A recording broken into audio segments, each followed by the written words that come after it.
AB star news में हूं आपके साथ तुलिका सिंह। देवभूमि मंथन में आपका स्वागत है। शुरुआत करते हैं पहली खबर से। बीजेपी के राष्ट्रीय अध्यक्ष जेपी नड्डा इन दिनों 4 दिन के प्रवास पर उत्तराखंड के दौरे पर हैं। आज राष्ट्रीय अध्यक्ष के दौरे का तीसरा दिन है। जेपी नड्डा प्रवास के दौरान लगातार कार्यकर्ताओं के साथ बैठक कर रहे हैं। आज जेपी नड्डा ने बीजेपी के तमाम कार्यालयों और विभाग के अध्यक्षों के साथ अहम बैठक की। इस बैठक में जेपी नड्डा ने उत्तराखंड राज्य में केंद्र सरकार की जो योजनाएं चल रही हैं, उनकी समीक्षा की और ये जाना कि बीजेपी के जो विभाग अध्यक्ष हैं वह केंद्र सरकार की योजनाओं को कैसे जनता तक पहुंचा रहे हैं और उनका फायदा जनता को कितना मिल रहा है। इतना ही नहीं, बीजेपी राष्ट्रीय अध्यक्ष ने समीक्षा के दौरान तमाम पदाधिकारियों को निर्देश दिया कि कैसे आगे काम करना है और केंद्र सरकार की तमाम योजनाओं को कैसे जनता तक पहुँचाना है, ताकि आने वाले समय में इसका लाभ बीजेपी को मिल सके।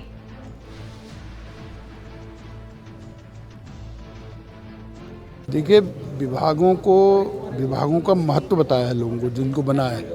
लोग ये समझ रहे थे कि हमको एक तुष्टीकरण की राजनीति की गई है, हमको थोपा गया है, लेकिन उन्होंने विभाग का महत्व बनाया। एक एक विभाग का महत्व होता है कि ये विभाग से हमको ये लाभ होने वाला है। इस तरीके से हम जनता के बीच में जा सकते हैं। देखिए, विभागों का महत्व बताया है लोगों को, जिनको बना है। लोग ये समझ रहे थे कि हमको एक तुष्टीकरण की राजनीति की गई है, हमको थोपा गया है, लेकिन उन्होंने विभाग का महत्व बनाया। एक एक विभाग का महत्व होता है कि ये विभाग से हमको ये लाभ होने वाला है। इस तरीके से हम जनता के बीच में जा सकते हैं। देखिए, विभागों को राजधानी में बढ़ते अपराधों पर अंकुश लगाने के लिए अब देहरादून पुलिस नए नए तरीकों को अपनाकर बदमाशों पर शिकंजा कसने में लगी हुई है। इसी कड़ी में अब दून पुलिस ऑपरेशन थर्ड आई के नाम से विशेष अभियान शुरू करने जा रही है।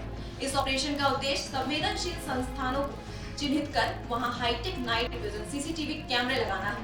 इतना ही नहीं, जनपद के सभी थाना चौकी क्षेत्रों में उन स्थानों को भी चिन्हित किया जा रहा है जहां दूर दूर तक सीसीटीवी नहीं लगे हैं। अब सभी थाना प्रभारियों को टास्क दिया गया जाएगा कि वह क्षेत्रीय जनप्रतिनिधियों और जनता के सहयोग से अधिक सीसीटीवी कैमरा लगाने का काम करें। देहरादून डीआईजी अरुण मोहन जोशी ने ऑपरेशन थर्ड आई अभियान के लिए जनपद के सभी पुलिस प्रभारियों को 15 दिनों का समय दिया है। इस दौरान इस बात का प्रयास किया जाएगा कि जनपद का ऐसा कोई संवेदनशील इलाका न छूट जाए जहां सीसीटीवी कैमरा लगाना रह जाए। इस अभियान का मुख्य उद्देश्य अपराध की रोकथाम के साथ साथ घटना करने वाले बदमाशों के अंदर खौफ पैदा करना है। देखिए, अब हम लोग जो क्राइम हो रहा है उसमें तमाम टूल्स इस्तेमाल करते हैं। उसमें एक इम्पोर्टेंट टूल जो है सीसीटीवी के माध्यम से उनको ट्रेस करने का भी है। मैनुअली भी कोशिश करते हैं फॉलो करने का, इलेक्ट्रॉनिक सर्विलांस को इस्तेमाल करते हैं। लेकिन सबसे इम्पोर्टेंट जो आज की डेट में टूल हो गया है वो कैमरे से जो भी हमको लिंक मिल पाती है, उससे काफ़ी पुलिस को सहूलियत रहती है। तो हमने 2 हफ्ते का एक ड्राइव स्टार्ट किया है। फोकस ये है कि जो इस तरह के पॉइंट्स हैं जहाँ पर हमारे कैमरे नहीं लगे हुए हैं और जहाँ से कई बार हमको दिक्कतें आती हैं जब हम कैमरे फॉलो कर रहे होते हैं, वो एरियाज हमारे कवर हो जाएं। देखिए, अब हल्द्वानी की सड़कों में जगह जगह व्याप्त गड्ढों के विरोध में कांग्रेस कार्यकर्ताओं ने जिला महामंत्री हेमंत साहू के नेतृत्व में अनोखे तरीके से जोरदार प्रदर्शन करते सड़कों से मछली पकड़कर अपना प्रदर्शन किया। जहां कार्यकर्ताओं ने राज्य सरकार व नगर निगम के खिलाफ जमकर नारेबाजी की, तो वहीं इस मौके पर कांग्रेस जिला मंत्री हेमंत साहू का कहना है कि हल्द्वानी शहर की सड़कें गड्ढे व तालाब का रूप ले रही हैं, जिस वजह आए दिन लोगों को अपनी जान को जोखिम में डालकर सफर करना पड़ रहा है। नगर निगम व सरकार हाथ पर हाथ रखे बैठी है, जिस पर सरकार व निगम को तत्काल ठोस प्रयास कर सड़कों को ठीक करना चाहिए।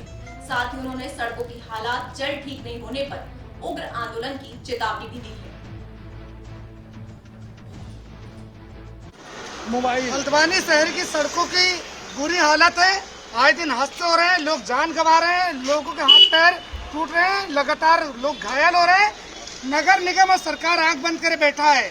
आज कांग्रेस कार्यकर्ताओं और स्थानीय लोगों के साथ मिलकर हमने यहाँ पर जो सड़कों में गड्ढा व्याप्त है, उसमें जो पानी भरा है, उसमें मछली खोजने का काम किया कांग्रेस कार्यकर्ताओं ने। और हम मांग करते हैं कि इन सड़कों को तत्काल ठीक किया जाए, ताकि जो लोगों के साथ आए दिन हादसे हो रहे हैं, दुर्घटनाएं हो रही है, उस पर अंकुश लग सके। नगर निगम, लोक निर्माण विभाग और सरकार पूरी तरह से फेल हो गई है, जिसका कांग्रेस पार्टी विरोध करती है।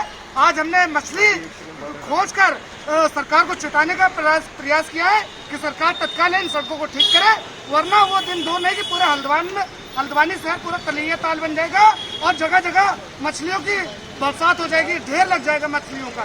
तो इसमें सरकार को तत्काल कठोर कार्रवाई करते हुए सड़कों का निर्माण करना चाहिए ताकि लोगों की जान जो खतरे में है उस पर रोक। रामनगर कुमाऊं और गढ़वाल का प्रवेश द्वार है। रानीखेत रोड पर अक्सर जाम की स्थिति बनी रहती है, जिसको प्रशासन ने देखते हुए जाम से निजात पाने के लिए पर्वतीय व मैदानी इलाकों में संचालित होने वाली सभी बसों को अन्य जगह पर स्थानांतरित करने का फैसला लिया है।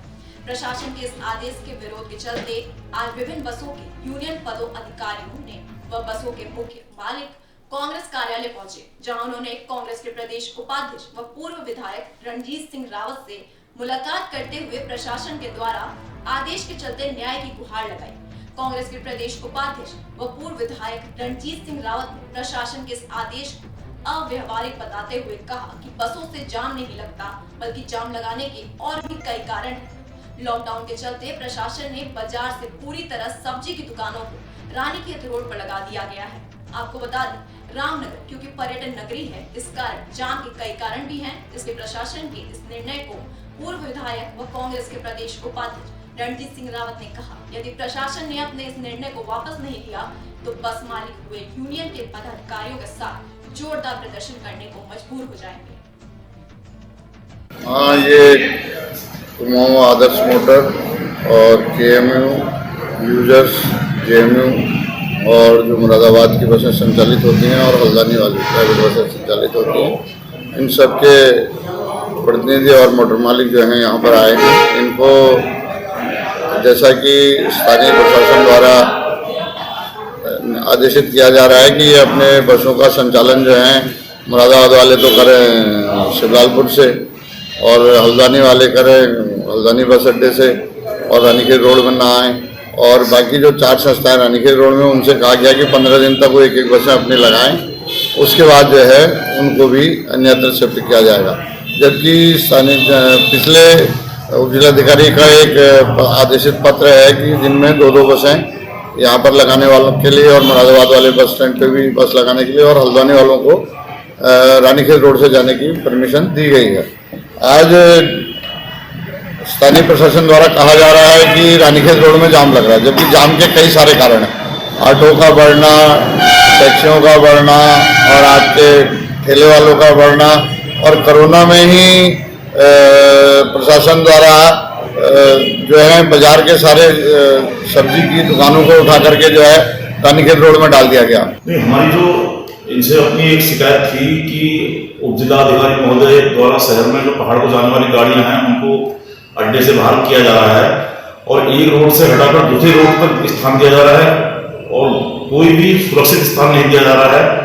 इसलिए उनकी बात को यहाँ पर माननीय कांग्रेस के पूर्व विधायक रणजीत रावत जी के समक्ष अपनी मांग को ये रखते हुए कि हमें शहर में ही 2 गाड़ी जहाँ पर हमारी लगाई हुई है, बिल्कुल उससे कोई जाम में कोई भी फर्क नहीं पड़ रहा है, उसको देखते हुए इनके पास हम अपनी मांग को लेकर आए थे कि हमें यथास्थिति बनाने के लिए हमें उसी स्थान पर रहने दिया जाए और जिससे कि किसी को भी परेशानी ना हो। क्योंकि अगर माना पहाड़ के सर्विस हटाई जाती हैं तो उससे क्या होगा कि आपका ऊपर गाड़ियां जाएंगी, उससे पैसेंजर परेशान होगा। साहसिक पर्यटन के क्षेत्र में विगत लंबे समय से कार्य कर रही अग्रणी संस्था आइस की टीम द्वारा पर्यटन स्थल मुंशियारी तलोजार के विश्व प्रसिद्ध 148 मीटर बर्थी फॉल में रैंपलिंग कर राष्ट्रीय स्तर पर रिकॉर्ड कायम किया। राष्ट्रीय स्तर का रिकॉर्ड आंध्र प्रदेश के कृतिका वाटरफॉल, जिसकी कुल लंबाई 125 मीटर की है। रविवार को आइस संस्था द्वारा जिला प्रशासन, पिथौरागढ़ एवं अन्य के सहयोग से 11 बजे से पृथ्वी वाटरफॉल मुंशियारी से पहली रैंपलिंग प्रारंभ की गई, जिसमें प्रसिद्ध साहसिक पर्वतारोही मनीष कसियाल एवं जया क्षेत्री द्वारा फॉल के टॉप से ठंडे पानी की धाराओं के वेग से संघर्ष कर 148 मीटर उतरकर राष्ट्रीय स्तर का कीर्तिमान बनाया। झरने के तल पर उतरते ही इस अवसर पर उपस्थिति साहसिक खेल प्रेमी दर्शकों एवं आयोजकों द्वारा तालियां की गड़गड़ाहट से उनका स्वागत किया गया। इस कीर्तिमान को बनाए जाने हेतु आइस संस्थान की कुल 30 साहसिक प्रतिभागियों द्वारा प्रतिभाग किया गया। प्रतिभागियों में 8 महिलाएं शामिल रहीं। इस अवसर पर मुख्य चिकित्साधारी डॉक्टर एच.सी. पंत ने कहा कि आज उत्तराखंड राज्य के जनपद पिथौरागढ़ में रैम्पलिंग में राष्ट्रीय स्तर का जो रिकॉर्ड बनाया गया है उससे निश्चित रूप से जिले एवं प्रदेश के लिए गर्व की बात है। कार्यक्रम के आयोजक बासु पांडे ने कहा कि कोरोना काल में मुनस्यारी का पर्यटन कारोबार खासा प्रभावित हुआ।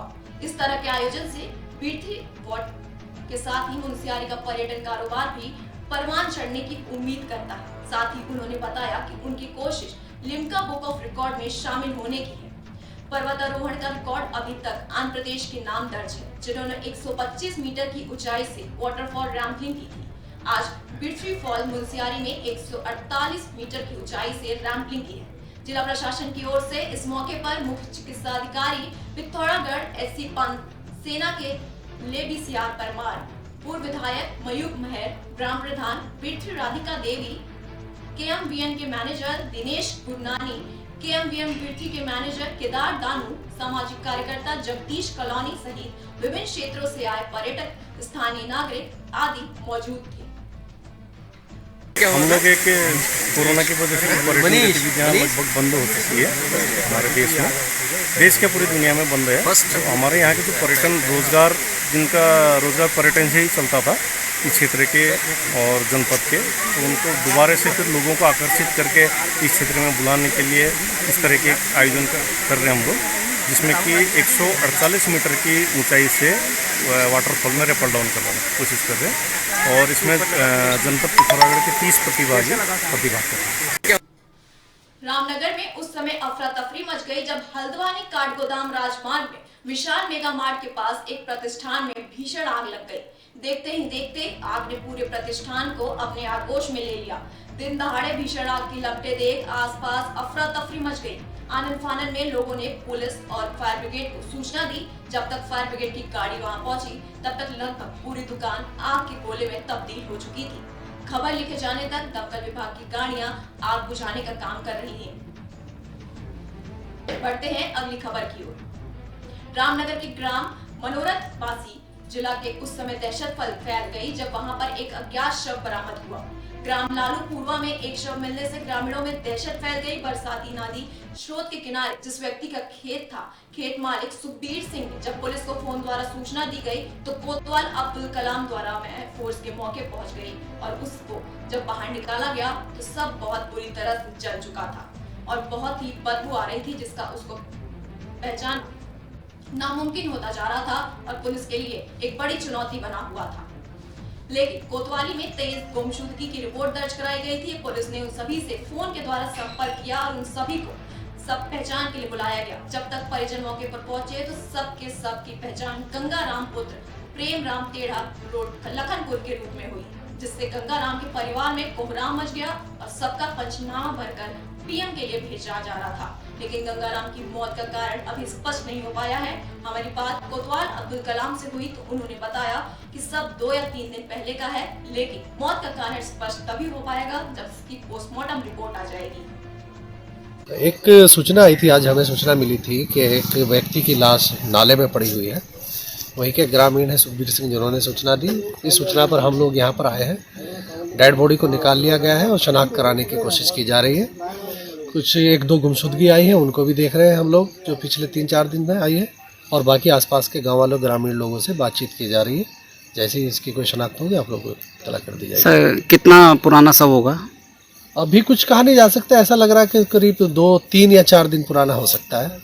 और ऐसा लग रहा है कि पानी में बह कर आया है। जिस हालत में पड़ा हुआ था, जिस जैसी कंडीशन में था, उससे ऐसा ही प्रतीत हो रहा है कि पानी काफ़ी इसके ऊपर से उतरा है और बह कर आया। एक सूचना आई थी, आज हमें सूचना मिली थी कि एक व्यक्ति की लाश नाले में कांग्रेस के प्रदेश प्रवक्ता मुक्ता सिंह ने किसान आंदोलन और स्थानीय स्तर पर विकास के मुद्दे को लेकर सोमवार को प्रेस वार्ता का आयोजन किया।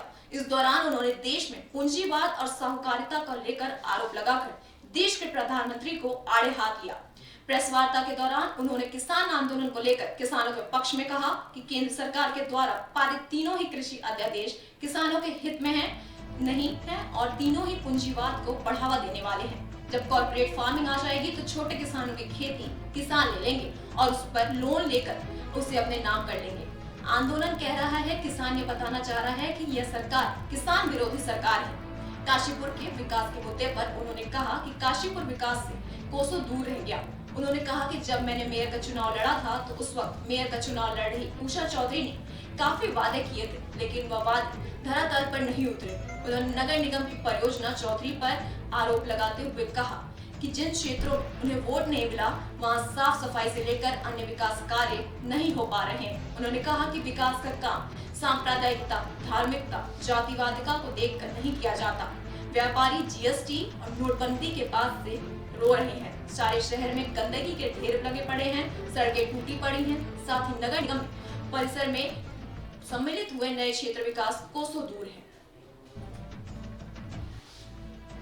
जब काशीपुर में ना सड़क है, ना नालियां हैं, ना बिजली के खंभे हैं, गंदगी इतनी बढ़ी पड़ी है। जो वादे लेकर और जीत कर हमारी मेयर साहिबा गद्दी पर बैठी, उनको उन्होंने पूर्णता नहीं दी। तो उसी बात को लेकर मैं आप लोगों के बीच आई हूँ। सब तरफ गंदगी फैली हुई है, कूड़े के ढेर लगे पड़े हैं, सड़कें टूटी हुई हैं, सर्विस रोड्स हैं नहीं। अंदर गली मोहल्लों में आप जाएंगे तो कहीं कीचड़ है, कहीं पानी है। जो नए इलाके जोड़े गए थे महानगर के, काशीपुर के, वो आज भी उन्हीं गड्ढों में पड़े हुए हैं। उनमें कहीं इससे कि मिट्टी का भरान खोकर उन सड़कों को भी एक लेवल लेकर नहीं बनाया गया है। जब cricket association of Uttarakhand board के अंदर 19 आयु वर्ग के बच्चों की टीम में हो रही धांधली से नाराज होकर अभिभावकों ने उप जिलाधिकारी के द्वारा खेल मंत्री अरविंद पांडे को ज्ञापन भेजा है। जनपद पौड़ी के ट्रायल में क्रिकेट एसोसिएशन पौड़ी के अध्यक्ष और उनकी पूरी टीम द्वारा बच्चों के प्रति मनमाना रवैया अपनाया जा रहा है। अभिभावकों ने रोष व्यक्त करते हुए दोबारा से प्रदेश स्तर से टीम अधिकार ट्रायल करने की मांग की है। वहीं अभिभावकों ने कहा कि जो चयन करता है वे बच्चों के साथ भेदभावपूर्ण व्यवहार कर रहे हैं। जो बच्चे ट्रायल में खेले उन्हें भी बच्चों को जो चयन टीम में रख दिया गया है। जो बच्चे अच्छा प्रदर्शन कर रहे हैं उन बच्चों का मनोबल खेल के प्रति टूट रहा है। अच्छा प्रदर्शन करने वाले बच्चों को बाहर का रास्ता दिखाया गया, जबकि जो बच्चे अपने अंदर थे उन्हें अंदर रखा गया था। कई बार मौके दिखाए गए, इसके बावजूद बच्चों को धमकी दी गई कि अगर कोई बच्चा विरोध करेगा तो उस पर 2 वर्षों का बैन लगा दिया जाएगा।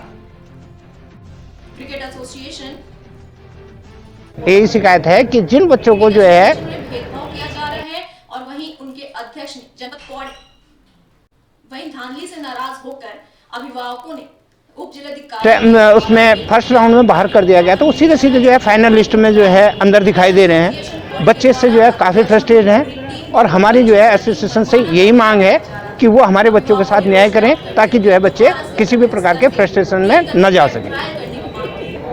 हम जो है उसके बाद सीए जो है सचिव जो है उनसे भी जो है इस बात की मांग रखेंगे कि हमारे बच्चों के साथ जो है न्याय हो और एक स्वस्थ बॉडी जो है बनाई जाए जिससे जो है बच्चों के साथ न्याय हो सके। बच्चे जो है जो अपना प्रोफेशनल जिन्होंने क्रिकेट को बना लिया है उन पर जो है कुठाराघात ना हो।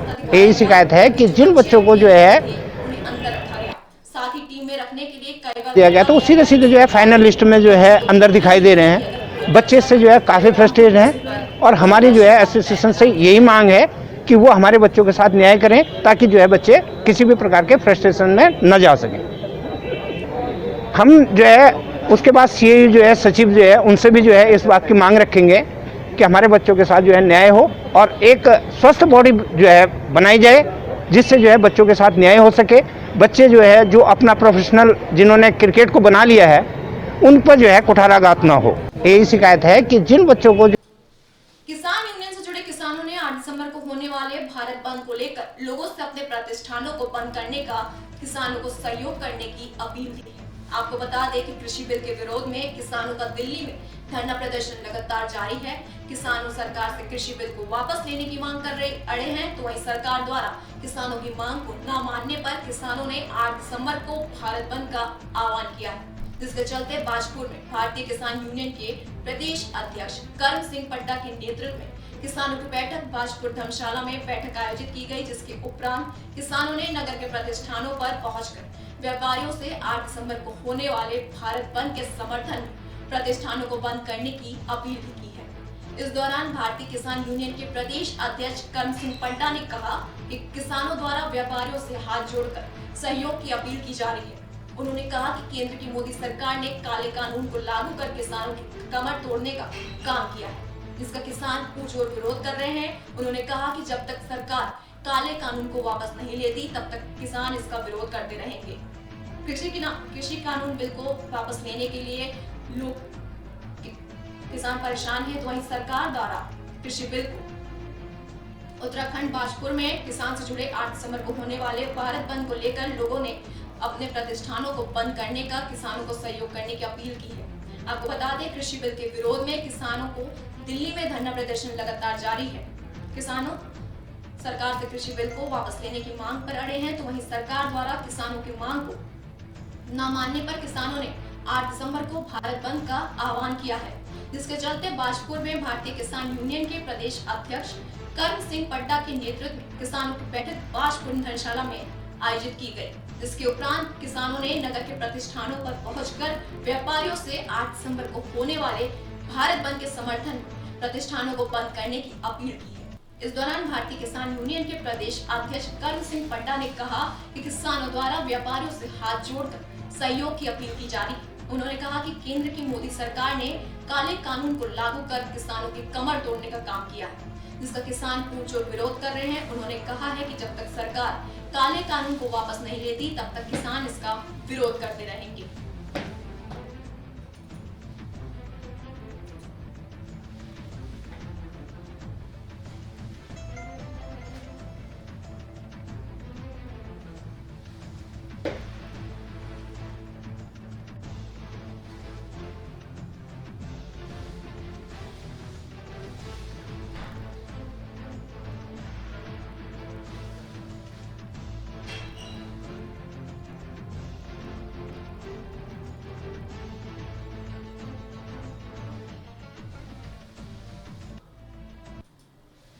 देवभूमि मंथन में आज के लिए इतना ही। देश और दुनिया की तमाम खबरों के लिए देखते रहिए AB स्टार न्यूज। नमस्कार।